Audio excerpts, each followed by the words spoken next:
ஜனநாயகம் மற்றும் நல்லாட்சி தொடர்பில் தம்முடன் விவாதம் ஒன்றிற்கு வருமாறு புதிய ஜனநாயக முன்னணியின் ஜனாதிபதி வேட்பாளர் மைத்ரிபால சிறிசேன ஜனாதிபதிக்கு சவால் விடுத்துள்ளார்.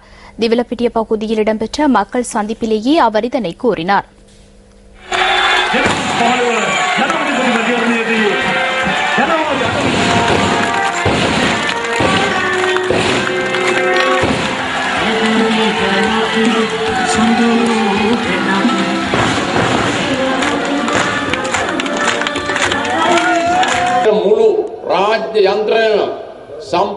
முழு அரசு பொறிமுறையும் முற்றாக ஊழலுக்கு உட்படுத்தப்பட்டுள்ளது.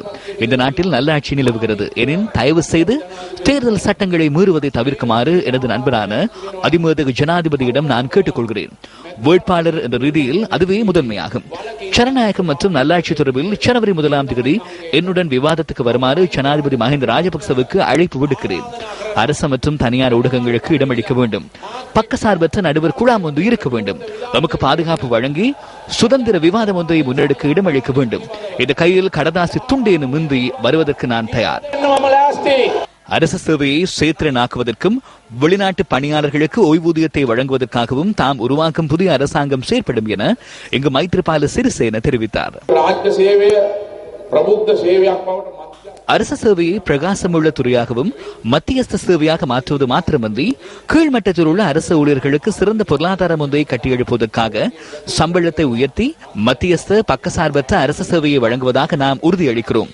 நாம் உருவாக்கும் புதிய அரசாங்கத்திற்குள் வெளிநாடுகளில் தொழில் புரியும் 24 லட்சத்துக்கும் அதிகமானவர்களுக்கு ஓய்வூதியத்தை பெற்றுக் கொடுப்பதோடு அவர்கள் நாடு திரும்பியதும் சிறந்த வாழ்க்கையை முன்னெடுக்கக்கூடிய சூழல் ஒன்றை நிர்மாணிப்பதாகவும் நான் தெளிவாக கூறுகிறேன்.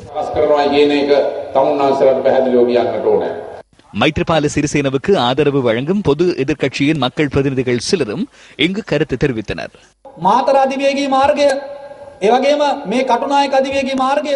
மாத்தறை மற்றும் கட்டுநாயக்க அதிவேக வீதிகளா எமக்கு அவசியமானவை.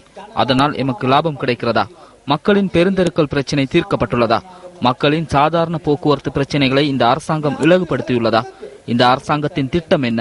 இந்த அரசாங்கத்தின் அபிவிருத்தி என்பது பொய்யானதாகும். துறைமுகங்கள் மற்றும் விமான நிலையங்களுக்காக அதிக பணம் பெறப்பட்டுள்ளது.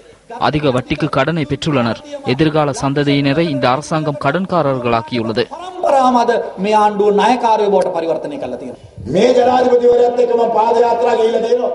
இந்த ஜனாதிபதியுடன் நான் பாதயாத்திரை சென்றுள்ளேன். அன்று எம்முடன் கலந்துரையாடியே தீர்மானங்களை அவர் எடுப்பார். எனினும் இன்று அவ்வாறு தீர்மானங்களை எடுக்க முடியாது. அவரின் குடும்பத்தவர்களுடனேயே இந்த தீர்மானங்களை எடுக்க வேண்டும். அதுவே அவருக்கு பிரச்சனையானது. எடுக்கப்படும் தீர்மானங்கள் மாற்றப்படுகின்றன. ஐக்கிய மக்கள் சுதந்திர கூட்டமைப்பின் கூட்டத்தின் போது நான் பகிரங்கமாக கூறினேன். அந்த சந்தர்ப்பத்தில் பிரேரணை ஒன்றை முன்வைக்க முற்பட்டனர். அதனை கொண்டு வருவதற்கு GL பீரிஸை முன்னின்றார். பேராசிரியர் GL பீரிஸ் தொடர்பில் நான் விற்கமடைகிறேன். ஜனாதிபதியின் அதிகாரத்தை அதிகரிக்கவே அந்த முற்பட்டனர். நாட்டின் அதிகாரத்தை அதிகரித்துக் கொள்ள முற்பட்ட அனைத்து தலைவர்களும் அழிவடைந்ததாக அந்த சந்தர்ப்பத்தில் ஜனாதிபதியிடம் நான் கூறினேன். அதனால் முழு உலகமும் இலங்கை தொடர்பில் இன்று தலையீடு செய்கிறது.